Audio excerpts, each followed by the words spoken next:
ഞങ്ങളുടെ Saturday morning എന്ന് പറയുന്ന ബ്രേക്ക്ഫാസ്റ്റ് കഴിച്ചതിന് ശേഷം നമ്മൾ നേരെ ക്ലിനിക്കിലേക്ക് പോയി. ഇപ്പോൾ കുറേ നാളായിട്ട് നമ്മുടെ റൂട്ടീൻ ഇതാണ്, ഹോസ്പിറ്റലിൽ കയറി ഇറങ്ങിക്കൊണ്ടിരിക്കുകയാണ് കേട്ടോ. അപ്പോൾ അതൊക്കെ കഴിഞ്ഞതിന് ശേഷം തിരിച്ച് വീട്ടിലെത്തുമ്പോഴത്തേനും കുറച്ച് ലേറ്റ് ആയിട്ടുണ്ടായിരുന്നേ. അപ്പോൾ ജിജോട്ടൻ പറഞ്ഞു ജോടൻ ഗീ റൈസും ചിക്കൻ കറി ഉണ്ടാക്കാമെന്ന്. ഞാൻ പെപ്പർ ചിക്കൻ ഉണ്ടാക്കാമെന്ന് വിചാരിച്ചു. അമ്മയും മോനും കൂടി ചേർന്ന് ചിക്കൻ കറിയൊക്കെ ഉണ്ടാക്കി. അപ്പോൾ അതിൻ്റെ ടേസ്റ്റ് ഒക്കെ ചെക്ക് ചെയ്തുകൊണ്ടിരിക്കുകയാണ്. പിന്നെ ഞാൻ പെപ്പർ ചിക്കൻ മാത്രമേ ഉണ്ടാക്കുന്നുള്ളൂ, കാരണം എനിക്ക് അധികം നേരം ഒന്നും നിൽക്കാൻ പറ്റത്തില്ല. അതുകൊണ്ട് ഞാൻ വെച്ച് പെപ്പർ ചിക്കൻ പെട്ടെന്ന് അങ്ങ് ഉണ്ടാക്കിയേക്കാന്ന്. അപ്പോൾ ഞാൻ ചട്ടിയിലേക്ക് കുറച്ച് എണ്ണ ഒഴിച്ച് പച്ചമുളകും കറിവേപ്പില നന്നായിട്ടൊന്ന് ഫ്രൈ ചെയ്തെടുത്തു. അത് കഴിഞ്ഞിട്ട് അതിലേക്ക് ഉള്ളി ചേർത്ത് കൊടുത്തിട്ടുണ്ട്. കുറച്ച് ഉപ്പും ചേർത്ത് ഉള്ളി നന്നായിട്ടൊന്ന് വഴറ്റിയെടുത്തേ.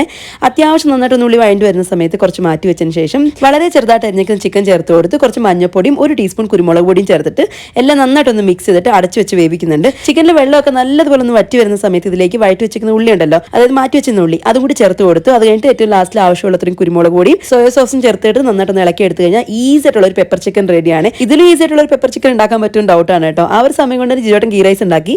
അങ്ങനെ ഞങ്ങൾ ഗീ റൈസും ചിക്കൻ കറിയും പെപ്പർ ചിക്കനും കൂട്ടി ലഞ്ച് കഴിച്ചു.